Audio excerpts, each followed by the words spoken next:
Здравствуйте, в эфире новости Удмуртии, в студии Марина Баль. Смотрите выпуски. 13-й Удмурт-Кенеш. Съезд удмуртов России закончился выборами президента. Впервые им стала женщина.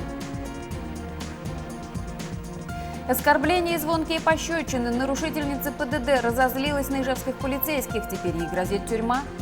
Антиалкогольные пробелы республики. Владельцы магазинов придумали, как обойти закон и торговать спиртным круглосуточно.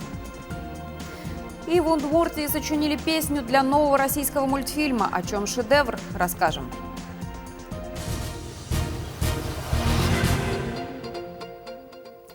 В Ижевске может появиться центр удмуртской культуры и базовые школы по изучению удмуртского языка. Такие предложения звучали на 13-м съезде Удмурт-Кенеш, а сегодня Всеудмуртская ассоциация обрела нового президента. Исполнять принятую на съезде резолюцию придется именно ему. А точнее ей. Впервые Удмурт-Кенеш возглавила женщина. Подробности у Оксаны Худяковой. Для Удмурт-Кенеша это уже 13-й съезд, но многие его участники отмечают, впервые ассоциация на таком уровне и таким представительным составом поднимает национальные вопросы. Обсуждение шло одновременно на 6 площадках. Горячие споры о национальных учебниках и национальных классах, которые сегодня рискуют попасть под оптимизацию. Но одной критикой Удмурт-Кенеш не ограничился. Общественники предложили Ижевску расширить возможности школьников в изучении удмуртского языка. Поставить задачу управления образования города Ижевска, чтобы в каждом районе сделать базовые школы, где изучается удмуртский язык. Вот с малого надо начинать. Вот эта задача, она вполне на сегодняшний день выполнимая. Еще одна инициатива в школьный курс ввести раздел по истории удмуртского народа. Вошло в резолюцию предложение создать в республике подразделение профессиональных переводчиков. Такой когда-то был, но очень давно. Хорошо, если бы в Министерстве национальной политики Удмуртской республики было создано соответствующее подразделение. Переводческий отдел, как это было, кстати говоря, при создании удмуртской автономии, когда такая структура существовала при Совете народных комиссаров Водской автономной области. Предложений было так много, что резолюция могла бы стать основой для разработки комплексной программы по сохранению удмуртского этноса, отмечают эксперты. Все 2 дня в работе съезда участвовал и глава республики. Мы будем продолжать ту работу, которая сегодня есть в отношении поддержки удмуртского языка. Мы без него никак. Но 30% сегодня проживает на территории нашей республики.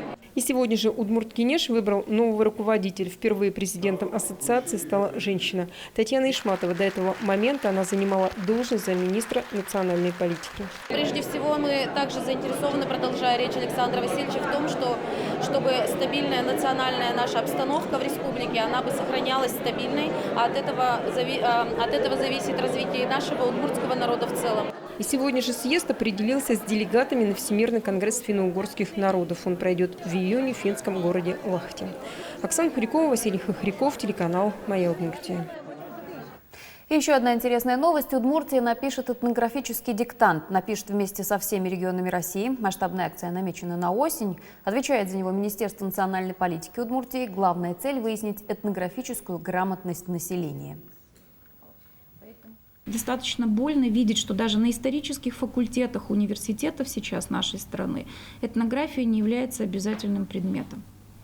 Мне кажется, это совершенно ненормально, потому что Россия, в которой столько народов, в которой столько традиций, мне кажется, хотя бы историки, по мне, так вот, например, все абсолютно должны, жители нашей страны, иметь понятие о том, что нас очень много. Участниками этнодиктанта по аналогии с диктантом тотальным или географическим смогут стать все желающие. Им будет гарантировано бесплатное получение бланка с заданиями, проверка работы и получение результатов. Диктант пройдет в один день, в одно и то же время во всех регионах страны. С датой и временем организаторы определяются. К другим темам. Реальный тюремный срок и штраф получили вандалы в Ижевске. Напомню, осенью прошлого года 2 молодых людей облили краской памятник герою Советского Союза, разведчику Рихарду Зорге. Памятник находится во дворе школы номер 63 и попадает в поле зрения камер наблюдения, установленных на образовательном учреждении. Об этом хулиганы, видимо, не знали, но именно благодаря видеозаписи и брошенным у памятника баллонам из-под краски вандалов нашли. Обоим по 20 лет. Как сообщает пресс-служба судейского сообщества Удмуртии, одному суд назначил 8 месяцев лишения свободы условно, второму – полгода ограничения свободы. С преступников также взыскано почти 30 тысяч рублей в пользу школы. Добавлю, что Рихард Зорга является одним из самых известных советских разведчиков в истории. В годы Второй мировой войны он работал в Токио, пересылая в Советский Союз важные разведданные. 5 лет лишения свободы грозит ижевчанке за насилие в отношении сотрудников полиции. Уголовное дело уже возбуждено, хотя, когда молодая женщина дралась и ругалась с инспекторами ГИБДД, уголовным кодексом грозила им она. Виной всему стало нарушение правил дорожного движения. Сегодня полицейские поделились видео, которое теперь внимательно изучают и исследователи. Если ты тогда работаешь в службе, если ты тупой, дома сиди, валенки плети. С этого начинается видеоматериал, которым поделилась полиция. Инцидент произошел 26 января. На одной из улиц Ижевска сотрудники ГИБДД блокировали белую Мазду. Из разговоров понятно, водитель не пропустила пешехода и не остановилась на требования инспекторов. Те попытались вывести ее из машины, она стала пинаться, ее скрутили и началось. Вы сядьте в автомобиль. Я не буду никого... Из 10 минут видео запикана половина. Она отказывается знакомиться с видеозаписью правонарушения. С видеозаписью правонарушения знакомиться будете? Нахер идите, у меня будет совсем общаться адвокат. Себя называет беззащитной беременной девушкой, утверждает, ей вывихнули руку и отказывается ехать в РОВД в патрульной машине. Сейчас за мной приедет личная карета в РОВД. Без вашей помощи я обойдусь, ясно? Да. Лично начальник приедет и отвезет меня. Может, вы перестанете оскорблять? Как я перестану, если вы тупые? Тут же учит полицейских жизни. Вы у нас Нормальные нет. люди за зарплату 20 тысяч не херачатся целыми днями с утра до вечера. И требует сделать ее знаменитой. Выложите это на YouTube, я хочу быть известной. А еще постоянно угрожает неизвестными федеральными заступниками и мгновенными увольнениями. В конце концов, плохим стал весь Ижевск, да и все жители Удмуртии. Даже бюджетирование не доходит до Удмуртии, потому что здесь дебилы от них. С нами удмуртами никто не связывается. В РОВД ее все-таки привезли не на личной карете, а полицейские. Знакомьтесь, пожалуйста, с протоколом. Не хочу. Читай. Лишенки. Читать-то научили тебя в школе, нет? Научили. Подождите, не перебивайте. Женщина набрасывалась с бранью и грозами на всех, кого видела. Под горячую руку попал замком роты. Жаль, что тебе рожу не расцарапала. Надо было. Мне бы за это ничего не было бы. И что, почему не было бы? Тебя бы еще посадили за это. За что? наркоту. За какую наркоту? За наркоту. Но спор закончился неожиданно. Возбуждено уголовное дело по части 1 статьи 318 Уголовного кодекса Российской Федерации. Было установлено, что в отдел полиции сотрудниками ДПС была доставлена гражданка, которая оказала неповиновение сотрудникам ДПС, оскорбляла сотрудников полиции и повредила служебный транспорт. По данным полиции, во взаимном иске гражданке было отказано, так как в действиях сотрудников не было найдено нарушений. В ГИБДД сегодня подтвердили, видеозапись того, как женщина не пропустила юного пешехода, имеется. Следствие продолжается. Максимальное наказание за насилие в отношении представителя власти – 5 лет лишения свободы. Марина Баль, телеканал «Моя Удмуртия». Жители Удмуртии теперь могут жаловаться на работодателя электронному инспектору. На сайте Роструда заработал специальный онлайн-сервис. Любой пользователь интернета сейчас может проверить, не нарушаются ли его права на работе. Электронный инспектор поможет разобраться с такими проблемами, как невыплата зарплаты или декретных, незаконное увольнение или несчастные случаи на рабочем месте. Всего 70 актуальных вопросов. Кстати, устроить самопроверку себе здесь могут и сами работодатели. Конечно же, мой призыв к тому, что не дожидаясь, пока на вас напишут жалобу или мы придем, проверим и накажем, наверное, есть целесообразность и необходимость протестировать себя, тем более это ничего не стоит абсолютно. А жалобы на работодателей в Удмуртии есть. Только за прошлый год в Госинспекцию труда обратились более 5000 человек. В ходе проверок выявлены тысячи нарушений трудового законодательства. За них предприятиям выписано штрафов на 30 миллионов рублей. Ижевские владельцы ларьков вновь нашли способ обойти антиалкогольный закон. Сегодня многие палатки они в спешном порядке переоформляют в кафе и заведения общепита. И этот механизм дает им возможность безнаказанно торговать алкоголем и после 10 часов вечера. Недовольство нарастает и у жителей улицы Союзной. С подробностями Роман Вагинов. Бойкая торговля алкоголем, причем и после 10 часов вечера, идет в этом магазинчике на улице Союзной. Любители выпить затариваются в таких ларьках, а потом устраивают посиделки у подъездов, во дворах и на детских площадках, жалуются жители окрестных домов. Шумят. Не нравится такое соседство? Ну, кому оно будет нравиться? У нас очень много маленьких детей, мамашки ходят, бывает вечером гуляют, с семьями вроде как в какой-то веке пытаемся собраться. И, подвыпившие не всегда адекватные люди, мало приятного. Много людей в позднее время в состоянии алкогольного опьянения, то есть что влияет на безопасность детей, женщин. Торговать пивом и другими спиртными напитками владельцам ларьков запретили еще в 2013 году. Но в Ижевске требования закона добровольно выполнили немногие предприниматели. Остальные так и продолжают торговлю пенным напитком. Причем и днем, и ночью. Как-то у нас статус кафе, мы имеем полное право работать. А у вас статус кафе? Статус кафе у нас, да. А где это написано? Лицензия, да? Еще как это называется? Сертификат? Сейчас я вам позвоню, разговариваю.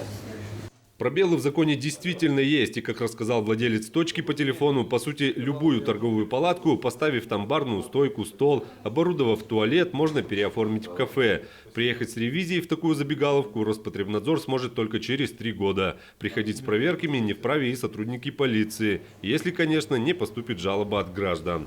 К счастью, все-таки, наверное, люди понимают уже, что это, все-таки пагубное место, где незаконно может человек приобрести алкогольную продукцию, и все-таки заявление есть от граждан, от бдительных ижевчан, и это становится основанием для проведения проверки, выявления правонарушения. В прошлом году в поле зрения полиции попали 180 таких ларьков и остановочных комплексов. Устранить пробелы в республиканских законах обещают депутаты Госсовета. Так претендовать на гордое звание кафе смогут заведения, в которых минимум 24 посадочных места. 44-й закон мы буквально на мартовскую сессию вносим. Малый бизнес, он должен быть законопослушным, я так понимаю, а не просто так. Я малый бизнес, спасите меня, я умираю. Но если ты в неположенном месте торгуешь табаком, торгуешь алкоголем, так ты нарушаешь федеральный закон. Это в первую очередь, значит, ты нарушитель, какой ты представитель малого бизнеса. Поэтому у меня позиция такая простая. Закон один для всех. К тому же меньше продавцов на рынке, эффективнее и контроль, уверены депутаты, заметив, что в некоторых регионах России предложили и вовсе радикальные меры – вынести магазины, торгующие алкоголем, за пределы городов. Роман Вагинов, Илья Дерендяев, телеканал «Моя Удмуртия». Совершенно другие предприятия общественного питания сегодня награждали. В республике подвели итоги конкурса среди организаций сферы услуг. Тех, кто вкусно кормит, красиво шьет, хорошо ремонтирует автомобили и мебель, сегодня получили высокую награду. Кто заслужил репутацию и доверие жителей в этом году, расскажем. У нас есть говядина, тушеная с апельсином, свиная отбивная по-монастырски. Здесь кормят министров и госслужащих. Чтобы приготовить обеды для 200 человек, повара кастрюлями и сковородкам встают в 6 утра. Меню на 4 листах. Но работники кухни, говорят, клиенты не привередничают, креветок не просят, выбирают правильное питание. Любимое блюдо, которое здесь у нас на раздаче, я тоже не ошибусь, это паровые котлеточки. Идут с пюре. У нас здесь более даже диетические блюда, потому что много женщин, они все следят за собой, они очень красивые, поэтому не только здоровье поддерживают, а следят за своей фигурой. Наталья Заякина уже 20 лет кормит только удмуртскими продуктами не только жителей Удмуртии, но и самых высоких гостей и иностранцев. Руководит 5 предприятиями общественного питания. Это известные ижевчанам кафе «Браво» и кафе в Доме дружбы народов. За хорошую репутацию и доверие посетителей «Браво» сегодня в списке лучших предприятий сферы обслуживания. В Удмуртии подвели итоги республиканского конкурса. Вот уже 10 лет у нас награждают тех, кто вкусно кормит, красиво шьет и подстригает. У нас почти 20 миллиардов объемов услуг оказывает то направление, которым вы занимаетесь. Это серьезный вклад в общую копилку развития Удмуртской республики. Знаю, что вы вкладываете в развитие. По прошлому году не менее 100 миллионов рублей вложено не только в текущее обеспечение, а в новые проекты. Всего в этом году награды достались 41 предприятию. Это кафе и кулинария, сельские закусочные, комбинаты школьного питания, ателье, парикмахерские, гостиницы. Анастасия Редько, Юрий Дроздов, телеканал «Моя Удмуртия». Прогнозы на паводок дали сегодня в Ижевске. Обильного паводка пока не ожидается. Специалисты объясняют это небольшим снежным покровом и низким промерзанием почвы. Тем не менее, подготовка уже идет. Сброс воды на Ижевской плотине начался. Для спокойного прохождения паводка будет установлено новое насосное оборудование в районе ограждающей дамбы. Будет определена подрядная организация, которая смонтирует на этих насосных станциях значит, оборудование, и будет организовано круглосуточное дежурство. Это делается для того, чтобы воду, которая будет поступать с территории города, перебрасывать мощными насосами значит, в реку Иш, когда там будет предельно поднятый уровень. За последние 35 лет в Ижевске наблюдались лишь 3 сильных паводка в 1979, 1991 и 2001. Тогда было значительное подтопление Ленинского и Первомайского районов. При неблагоприятных погодных условиях предстоящей весны возможно вновь локальное подтопление частного жилого сектора. Чтобы это предотвратить, к круглосуточному дежурству приступает мобильная группа спасателей. Песню для мультфильма спела ижевская детская эстрадная студия «Дельфин». Московская киностудия имени Горького выпустила новый анимационный фильм «Детки», в котором звучат голоса маленьких ижевчан. Сегодня дельфинята пришли на студию «Моей Удмуртии» и спели песенку, ставшую хитом для нового мультфильма.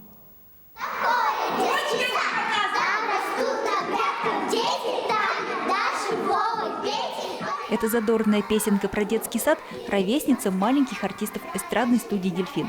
Константин Костин написал ее 6 лет назад, а недавно песенка ижевских малышей зацепила режиссера киностудии имени Горького. Игорю Писаренко как раз нужна была мелодия для нового мультфильма «Детки». Перерыл весь интернет, пока не услышал ижевский «Дельфин». Детских песен не очень много. Не, может, их и много, но вот таких, которые вот сразу западают, их немного. Вот, а это сразу вот как-то понравилось. И сразу подумал, что эта песенка, она вот то, что надо для вступления. То есть у меня мультфильм планировался про детский садик, и вот как раз эта песенка, она вообще легла идеально на фильм.